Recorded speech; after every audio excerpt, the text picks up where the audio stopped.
Mis saludos, queridos amigos. Estamos una vez más junto a ustedes para estudiar una lección más de la escuela sabática. En esta ocasión comprende la lección número 11 de este segundo trimestre. Su título, El conflicto inminente. ¿Cuál es el objetivo de esta lección? Bueno, el objetivo de esta lección es ponernos en perspectiva. Es ayudarnos a entender a través de la Biblia qué hay en realidad con todas estas cosas. Es revelarnos exactamente lo que la palabra de Dios indica acerca del futuro venidero que nos aguarda a todos y cómo este conflicto que tiene como centro la adoración o a quien adoramos ha de concluir. Así que vamos a entrar directamente en nuestra lección. Ustedes han estudiado durante esta semana, así que vamos a hacer un repaso de todos los elementos que hemos encontrado en esta lección. Vamos primeramente a Apocalipsis capítulo 14 y versículos 7 y 9. Ahí vamos a ver dos textos. Uno es este que acabo de mencionar, el otro es Apocalipsis 4, versículo 11. Y vamos a comparar ambos para ver cuál es el tema general del Apocalipsis en este conflicto cósmico entre el bien y el mal. El primer pasaje ya lo hemos estudiado en lecciones anteriores, es el mensaje que aparece allí en el mensaje del primer ángel, que aparece surcando el cielo y a gran voz comienza a predicar el evangelio eterno a todas las naciones de la tierra, toda tribu, nación, lengua y pueblo. Y el mensaje es claro. El ángel comienza a decir a gran voz: temer a Dios y darle gloria, porque la hora de su juicio ha llegado. Y adorar a aquel que ha hecho el cielo, la tierra, el mar y la fuente de las aguas. Y el tercer ángel le siguió diciendo: si alguno adora a la bestia y a su imagen y recibe la marca en su frente o en su mano, él también beberá del vino de la ira de Dios, que ha sido derramado puro en el cáliz de su ira. Por su parte, Apocalipsis 4, versículo 11 nos dice: Señor, digno eres de recibir la gloria y la honra y el poder, porque tú creaste todas las cosas y por tu voluntad existen y fueron creadas. Dos pasajes en contraste, pero se destaca en ellos exactamente el objetivo fundamental del mensaje, que es llamar a todos los moradores de la tierra a adorar al único y verdadero Dios. En el texto de Apocalipsis 4 se nos presenta que hay una opción y la opción es adorar a la bestia. En otras palabras, cuando nos vayamos acercando al final de la historia de este mundo, tendremos que decidir a quién vamos a adorar, si al Dios que creó los cielos y la tierra o sencillamente adorar a la bestia. Así se va a terminar este mundo en el campo de las decisiones. ¿A quién adoraremos? Pero eso no hay que esperar hasta allá, eso tiene que empezar desde ahora, porque hoy por hoy el diablo sigue tentándonos para llevar nuestra mente a adorar cosas, adorar ideas, adorar tal vez personas. Hay muchos objetos de adoración en este tiempo en que vivimos, hasta nos podemos adorar nosotros mismos también. Y el punto es: ¿a quién adoramos? La pregunta que yo te hago: ¿a quién adoras tú? ¿Adoras al Dios que hizo los cielos y la tierra, al único y verdadero Dios? ¿O hay otros objetos que requieren tu adoración y te apartan plenamente de Dios? En Apocalipsis, de principio a fin, el tema es la adoración. Pero yo no diría que solamente Apocalipsis, también lo vemos a lo largo de toda la Biblia, desde el Génesis hasta el Apocalipsis. Ese es el tema central. ¿A quién hemos de adorar? Veamos, por ejemplo, Apocalipsis 12, versículo 17 y también 14, versículo 12. ¿Cómo se encuentra en su expresión final la adoración al Creador? Apocalipsis 12, 17 dice que entonces el dragón, que ya sabemos que es el diablo y Satanás, se llenó de ira contra la mujer, que representa a la iglesia. La Biblia, mujer, es símbolo de la iglesia de Cristo. Y se fue a hacer guerra contra el resto, que es el remanente, de la última parte de la historia de la iglesia a lo largo de los siglos, la última parte, el reducto, que es el último grupo que queda antes de la venida de Cristo. Él se fue a hacer guerra contra ese resto, contra el remanente de la descendencia de ella, que guardan los mandamientos de Dios y tienen el testimonio de Jesucristo.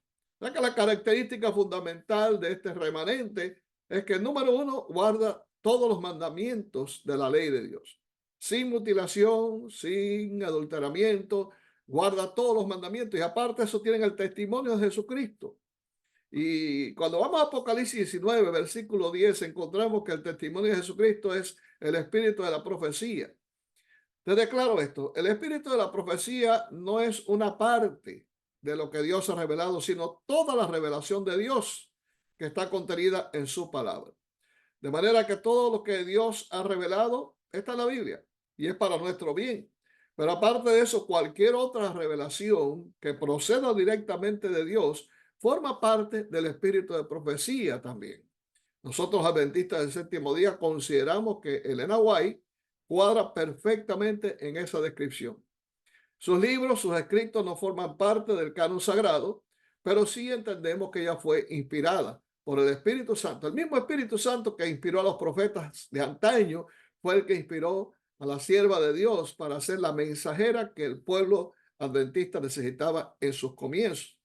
Hoy sus escritos, que son más de 40,000 páginas que ella escribió, realmente son una bendición para el pueblo de Dios.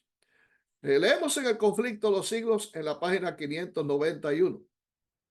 Mientras que la observancia del falso día de reposo, o sea, el domingo, en obediencia a la ley del Estado y en oposición al cuarto mandamiento, será una declaración de obediencia a un poder que está en oposición a Dios.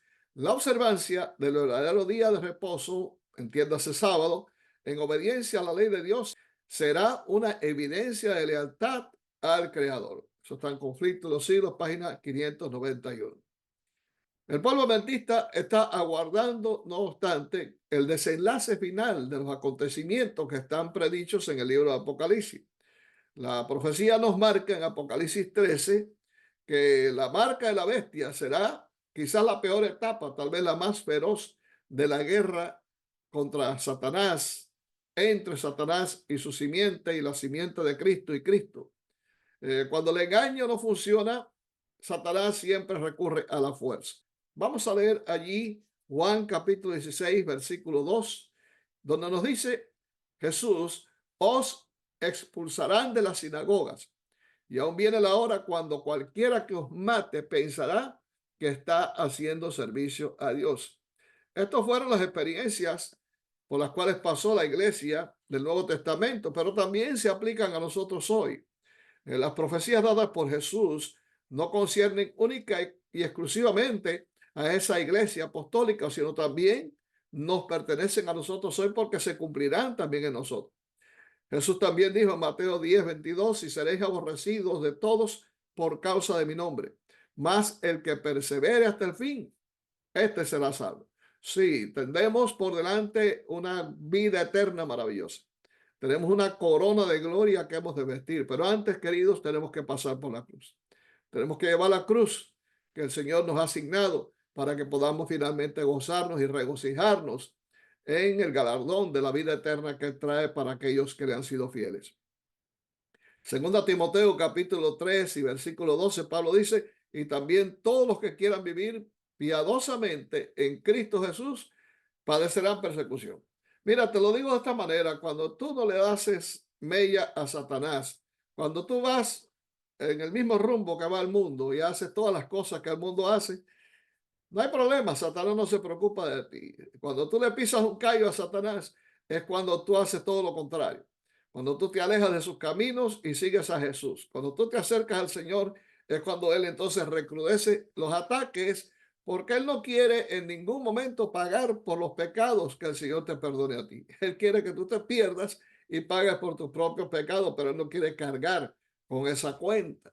Así que aparte de hacerle la guerra a Cristo, porque Él sabe que hace sufrir a Cristo cuando hace que una de las almas que Él vino a salvar mediante su sacrificio se aleje de Él, Él también indudablemente se mortifica cuando esa alma, lejos de seguirlo, se acerca al Señor y le entrega su vida completamente a Él. Vamos a entrar directamente a Apocalipsis 13. En los versículos 15 y 17 dice, y se le permitió infundir aliento a la imagen de la bestia, para que la imagen hablase e hiciese matar a todo el que no la adore, y que ninguno pudiese comprar ni vender, sino el que tuviese la marca o el nombre de la bestia o el número de su nombre. Veamos los detalles. Esta segunda bestia, de la cual vamos a hablar en un momento, que aparece en Apocalipsis 13, Tiene el objetivo de infundir aliento a la imagen de la bestia. ¿Qué es la imagen de la bestia? Lo vamos a explicar también en un momento. Pero esta imagen de la bestia, dice, tiene poder.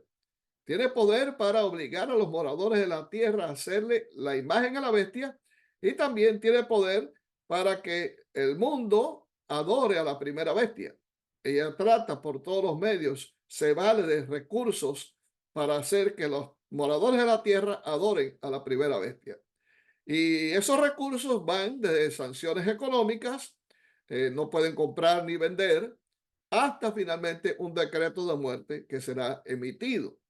El diablo ya está preparando, déjame decirte, esto no es noticia, pero el diablo está preparando ya sus fichas. Él tiene profesos cristianos que se han metido dentro de las iglesias y que han de recibir la marca de la bestia cuando llegue la prueba final. Y los está animando a transgredir los principios de la palabra de Dios. De manera que llegará el momento cuando el mundo entero se va a maravillar en pos de la bestia, tal como ocurrió cuando el papado fue instaurado nuevamente, después que el Papa Pío VI fue hecho prisionero por el general Berthier. Pero bien, vamos a ir identificando esta bestia. Así que leemos el texto en sí, porque es mejor leer el texto y así queda más claro en la mente. Apocalipsis 13, versículos 1 y 2. ¿De dónde surge esta bestia y quién le da autoridad? El profeta Juan nos dice, me paré sobre la arena del mar y vi subir del mar una bestia que tenía 7 cabezas y 10 cuernos, y en sus cuernos 10 diademas, y sobre sus cabezas un nombre blasfemo. Y la bestia que vi era semejante a un leopardo, y sus pies como de oso, y su boca como boca de león. Y el dragón le dio su poder y su trono y grande autoridad. En el libro de Apocalipsis se identifica al dragón como a Satanás. Ya lo vimos en Apocalipsis 12. La serpiente antigua que se llama Diablo y Satanás. Pero ahora esta bestia que recibe el poder del dragón, o sea, de Satanás, surge del mar. El mar en profecía significa multitud de gentes, lugares densamente poblados. O sea que en el tiempo que Juan está escribiendo se refiere al viejo mundo. Y de allí surgiría este poder que está identificado como esta bestia que nos define aquí Apocalipsis 13. Esta bestia dice que tenía sobre su cabeza un nombre blasfemo. En primer lugar, nos habla de 7 cabezas. Las 7 cabezas representan los 7 poderes que han perseguido al pueblo de Dios. Ahí encontramos, por ejemplo, Egipto, uno de ellos, Asiria, otro de los imperios también, Babilonia, Medo-Persia, Grecia, Roma, que es el 6º poder, o sea, la Roma pagana, y finalmente el 7º, que es la Roma papal. Esos son los 7 poderes que han perseguido al pueblo de Dios para destruirlo, que han sido utilizados por Satanás. Tenía 10 diademas, o sea, tenía 10 coronas, de manera que estamos hablando de monarquías. Y sobre sus cabezas había un nombre blasfemo. ¿Por qué blasfemo? Porque se levantaba contra Dios. Hacía guerra contra Dios. Hablaba contra el Dios del cielo. Eso lo encontramos en el libro de Daniel, por ejemplo, con Nabucodonosor, con Belsasar y todos los reyes prácticamente de todos esos imperios que blasfemaron en algún momento al Dios del cielo también. También nos dice de que fue el dragón, o sea, Satanás, el que le dio poder y le dio su trono. O sea que detrás de este poder pseudo religioso se encuentra el poder de Satanás para cumplir con sus propósitos y con sus planes. Ahora bien, ¿cómo es que el obispo de Roma llegó a tener tal poder? Bueno, tenemos que ir a la historia para entender esto, pero el emperador Constantino, ¿te acuerdas de Constantino? El que hizo la pirueta esa de convertirse al cristianismo. Bueno, Constantino dejó vacante la sede del Imperio Romano ahí en Roma, o sea, el Imperio Romano de Occidente, y se fue a Bizancio y allá inauguró lo que es el Imperio Romano de Oriente. El Imperio Romano Oriental lo inauguró ahí.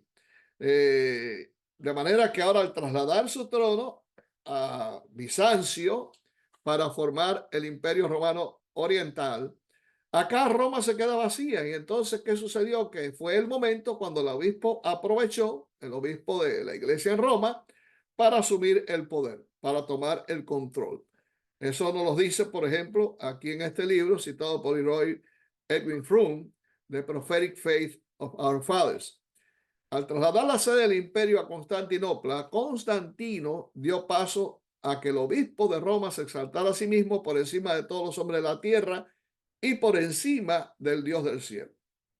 El camino quedó perfectamente abierto. Y según Thomas Hobbes, él dice que el papado no es otra cosa que el fantasma del difunto imperio romano que coronado se sienta sobre su tumba. Esa es la descripción que hace él en el Nueva York Oxford University Press. Ahora, un cuidadoso análisis revela que la bestia que sube del mar de Apocalipsis 13 es un poder religioso apóstata que surge precisamente de Roma y se convierte en un sistema mundial de adoración. Esta bestia, por lo tanto, no representa una persona. A veces, algunos piensan que esta bestia representa una persona. No es una persona, es una organización diabólica, una organización poderosa porque tiene poder. Recuerden que el dragón le dio su poder y el diablo tiene poder. Por lo tanto, las prebendas que esta organización ha hecho con Satanás son tales que llegaría a dominar a todo el mundo. Toda la tierra se maravillaría en pos de la bestia. Ahora, ¿qué palabras claves se utilizan para identificar el poder de la bestia? Veamos Apocalipsis 13, del 1 al 6. Y leemos ahí lo que dice el profeta. Leemos también ya lo que leímos hace un momento, los primeros versículos. Me paré sobre la arena del mar y vi subir del mar una bestia que tenía 7 cabezas y 10 cuernos, y en sus cuernos 10 diademas, y sobre su cabeza un nombre blasfemo. Y el dragón le dio su poder y su trono y grande autoridad. Vi una de sus cabezas como herida de muerte, pero su herida mortal fue sanada. Esta herida fue infligida precisamente a la séptima cabeza, que es la Roma papal. Y ya expliqué, esto ocurrió cuando el general Berthier, al mando de las tropas napoleónicas, entró en Roma, se llevó el preso al Papa Pío VI a Francia, donde él murió ahí en Aviñón, y se pensó de que se acabó el papado para siempre. Pero ya al siglo siguiente, en los años 1900 y tantos, se firmó el Tratado de Letrán, que le devuelve otra vez al papado su dominio temporal. Y la tierra se maravilló porque la cabeza que parecía que había sido herida una herida de muerte, finalmente fue sanada. Ahora, continuamos leyendo.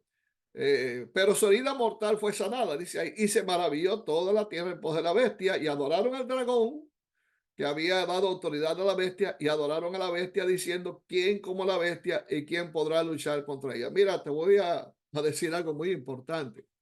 Cuando tú adoras lo que no debes adorar, no estás adorando a Dios, aunque te parezca que lo estás haciendo.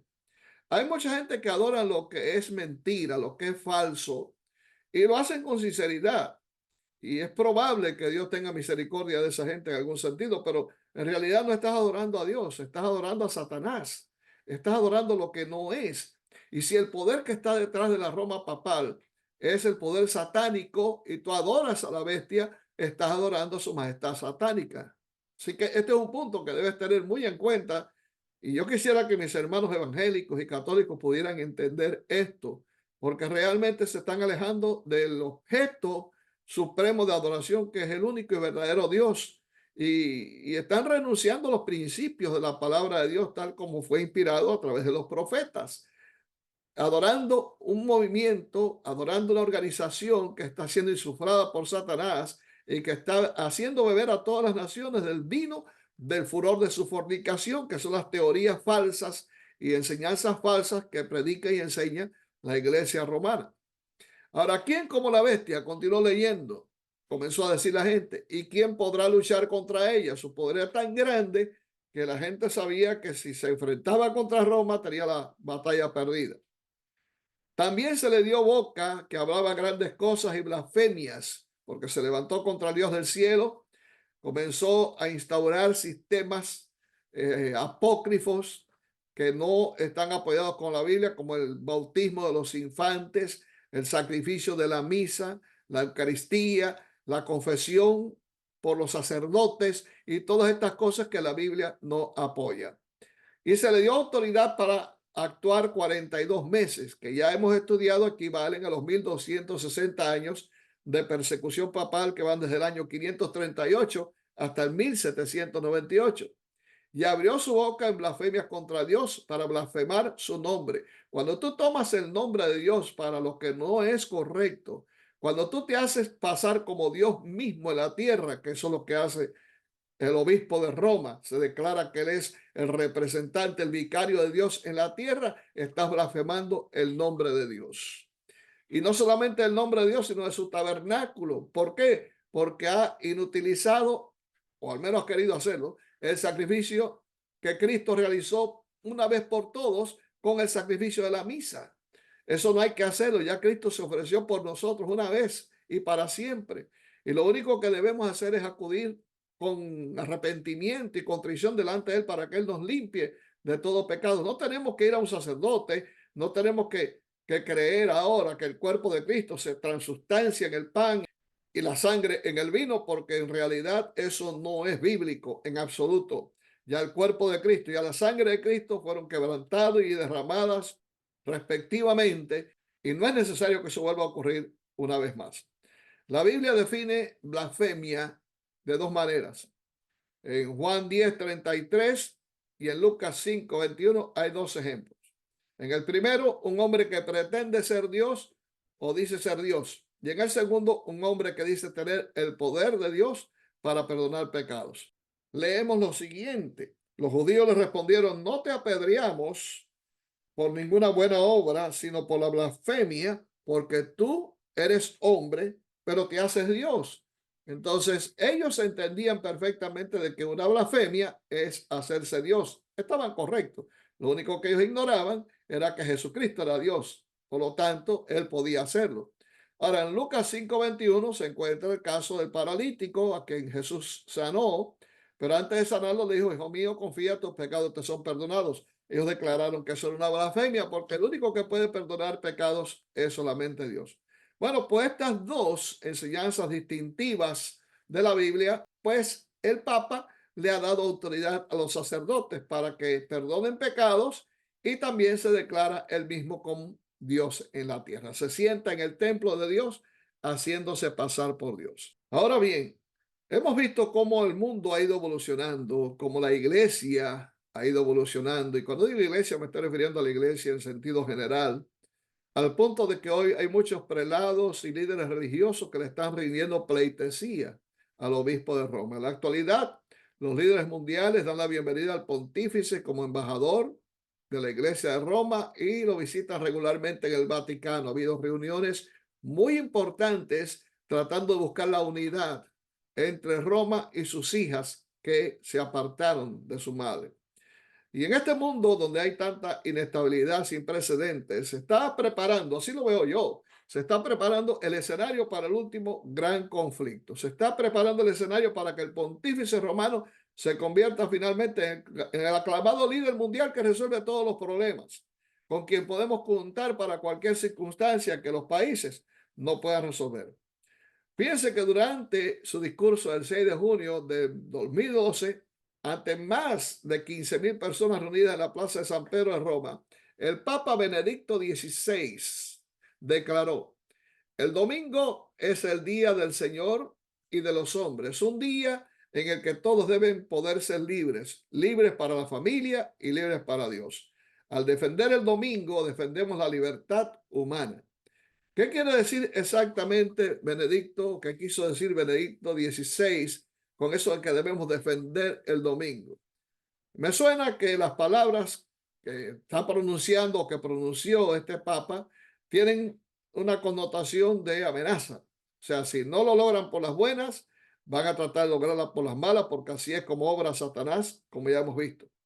El conflicto de los siglos nos revela claramente a dónde va a conducir finalmente este movimiento. Tenemos ahí en la página 578, los que honran el sábado de la Biblia serán denunciados como enemigos de la ley y el orden, como quebrantadores de las restricciones morales de la sociedad y por lo tanto causantes de anarquía y corrupción, las cuales atraen sobre la tierra los juicios de Dios. Serán acusados de deslealtad hacia el gobierno. Los ministros que niegan la obligación de observar la ley divina predicarán desde el púlpito que hay que obedecer a las autoridades civiles porque fueron instituidas por Dios. En las asambleas legislativas y en las cortes de justicia se calumniará y condenarán a los que guardan los mandamientos de Dios. No vamos a ser tratados mejor que Jesús. Eso lo dijo el mismo maestro. Y cuando Jesús fue llevado ante Anás y Caifás, ahí en ese concilio sumario, donde hubo mentiras de todo tipo, pusieron testigos que atestiguaron falsamente contra él. Y así va a pasar con los escogidos de Dios. Y evidentemente el terreno está prácticamente ya abonado, solamente falta que los frutos comiencen a salir. Vamos ahora a la segunda parte de Apocalipsis 13. Vamos a ver una nueva bestia que aparece en este drama. Leemos los versículos 11 al 18 y vamos a notar algunas diferencias que encontramos entre esta segunda bestia y la primera bestia de Apocalipsis 13. Dice el profeta: después vi a otra bestia que subía de la tierra. En primer lugar, está hablando de después. ¿Qué quiere decir con después? Bueno, la primera bestia llegó hasta el año 1798, o sea, los 42 meses que le fueron entregados para obrar. Quiere decir que esta bestia va a surgir en algún momento de la historia después del año 1798 o alrededor de esa fecha. Tengamos en cuenta eso. Pero esta bestia, que también simboliza un poder, porque las bestias en Biblia significan poderes, subía de la tierra, no subía del mar. O sea que al no subir del mar, no viene de allá de Europa, no viene del viejo continente, surge en un lugar donde no hay una población densa, a lo menos.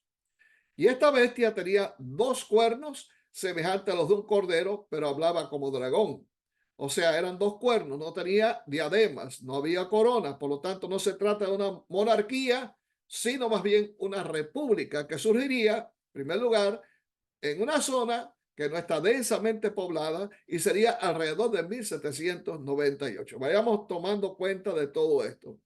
Y esta bestia dice, ejerce toda la autoridad de la primera bestia en presencia de ella. O sea que de alguna forma esta nueva nación que va surgiendo se va a aliar con la primera bestia y va a tener el poder que también tuvo la primera bestia.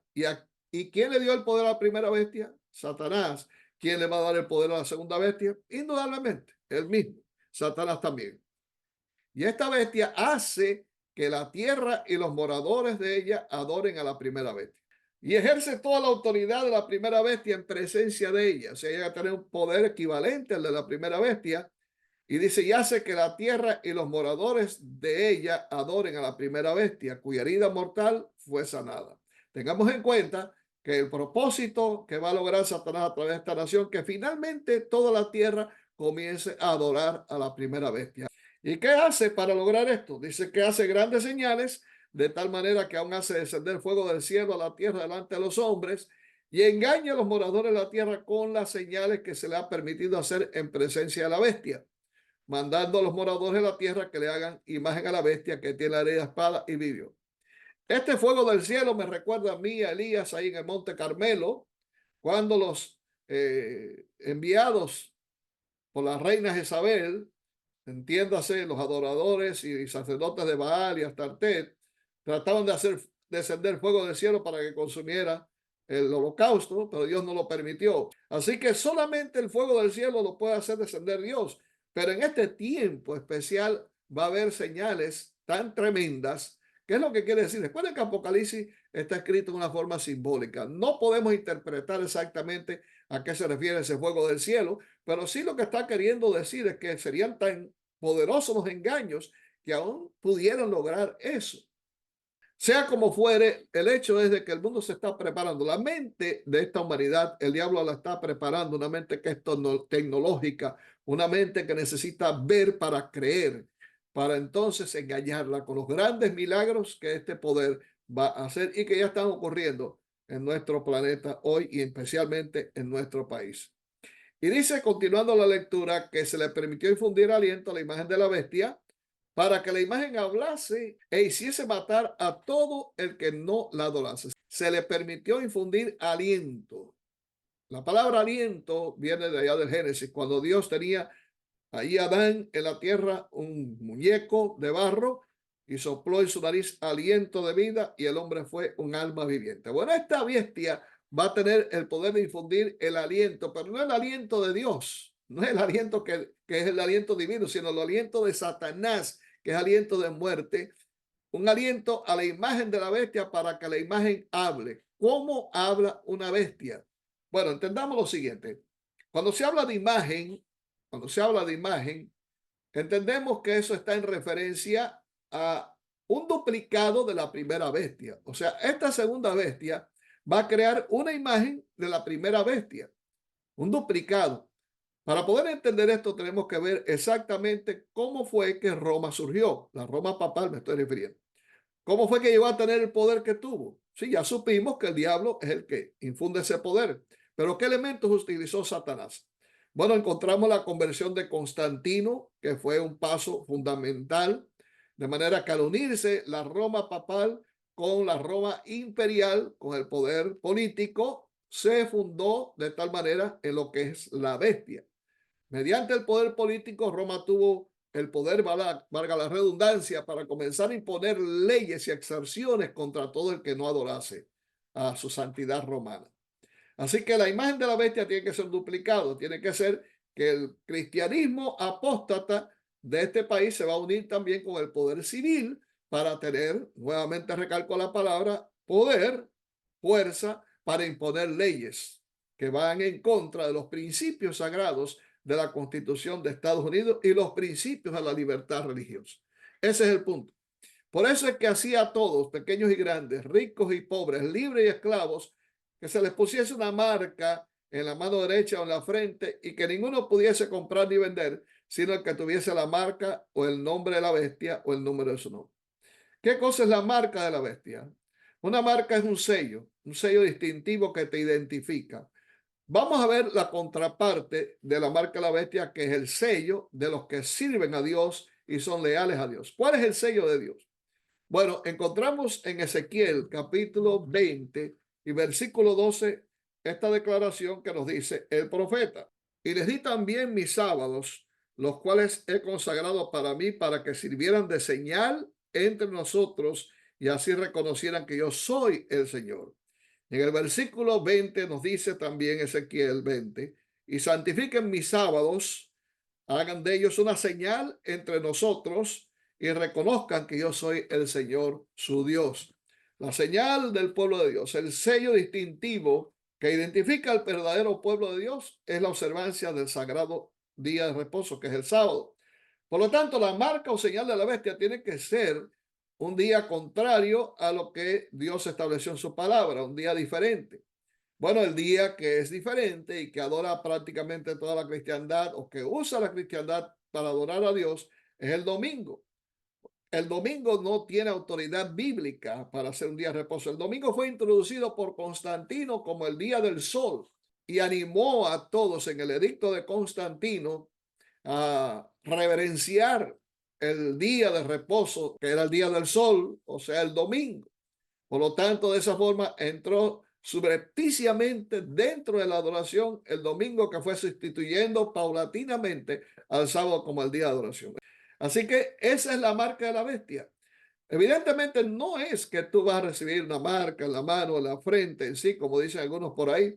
El hecho de que la recibas en la frente quiere decir que muchos van a aceptar el domingo por convicciones propias, mientras que el que la recibe en la mano es por conveniencia. No puede comprar ni vender, pues tengo que aceptar el domingo y observar el domingo para que entonces me dejen comprar o vender, ¿entienden? Ese es el punto. Ahora, lo que muchos se confunden es la identificación de la bestia. Dice, aquí hay sabiduría. El que tiene entendimiento cuenta el número de la bestia, pues es número de hombre y su número es 666.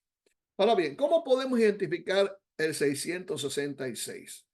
Bueno, primeramente tenemos que ver los personajes que funcionan aquí en este capítulo. Ya hemos visto que tenemos al dragón que representa a Satanás. Tenemos la primera bestia que representa a la Roma papal. Y tenemos este poder también, que es la segunda bestia, que es el cristianismo apóstata que se une con el poder civil para imponer la marca de la bestia y hacer un duplicado de la primera bestia y logra finalmente ejercer su poder haciendo grandes señales, o sea, se afianza de poderes sobrenaturales. Entendamos con esto el espiritismo y el paganismo amalgamado para lograr sus propósitos y hacer que la tierra adore a la primera bestia. Bueno, voy a leerte dos pasajes que encontramos también en Apocalipsis. Por ejemplo, en Apocalipsis 19, versículo 21 leemos, pero la bestia fue apresada y también el falso profeta que había hecho señales milagrosas delante de ellas. O sea, la bestia, Roma papal, el falso profeta, el cristianismo apóstata, con las que había engañado a los que recibieron la marca de la bestia y habían adorado su imagen. Estos dos fueron lanzados vivos a un lago de fuego que arde con azufre. Pero más adelante, en otro pasaje, leemos también Apocalipsis capítulo 20 y versículo 10 nos dice, el diablo que los había engañado fue lanzado al lago de fuego y azufre donde estaba la bestia y el falso profeta, y allí serán atormentados día y noche. Diablo, bestia, falso profeta son tres que identificados con 666 representan el número total de la bestia. En otras palabras, mi convicción es que este número, que es un número simbólico, está representando a Satanás y a sus asociados. Por lo tanto, esa triple unión, esa trinidad satánica que es Satanás, la bestia y el falso profeta, es lo que está identificado en este capítulo como el 666. Ahora bien, ¿cuál es la segunda bestia que está identificada en este pasaje? Porque hemos hablado de ella, pero no hemos dicho cuál es. ¿Qué país surge alrededor de 1798 y que puede considerarse exactamente como prototipo para cumplir este ángulo de la profecía? El único país que cuadra perfectamente con esta descripción son los Estados Unidos de América. ¿Por qué razón?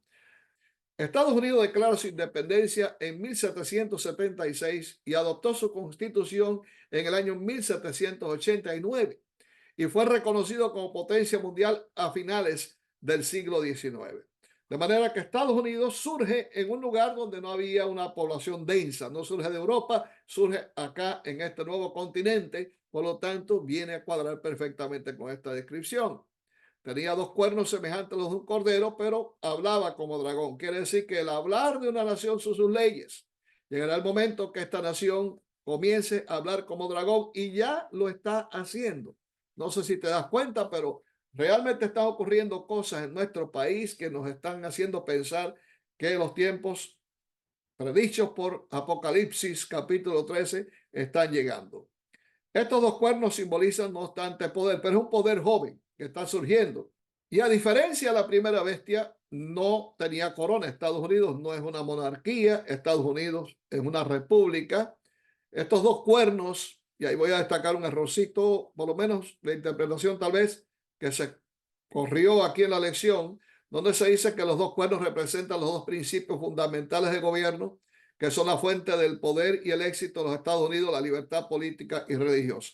Si bien es cierto, Elena White hace mención de estas dos cualidades o características de esta nación, ella no las menciona exactamente en relación con la fuente del poder. Y te voy a leer la cita. La cita se encuentra en Conflicto de los Siglos y yo la voy a poner aquí para que la leas. Página 436.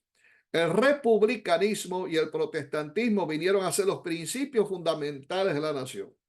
Estos principios son el secreto de su poder y de su prosperidad.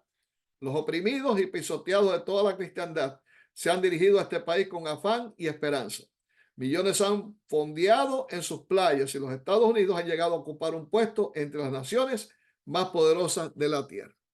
Ahora bien, termina diciendo el pasaje de Apocalipsis 3, 11 y 12 de que esta bestia hablaría como dragón. Y vuelvo a decir que ese hablar del dragón es las leyes que esta nación va a imponer y que van a tratar de obligar a los moradores de la tierra a adorar la primera bestia. Voy a concluir con esta declaración de hoy a los testimonios, tomo 2.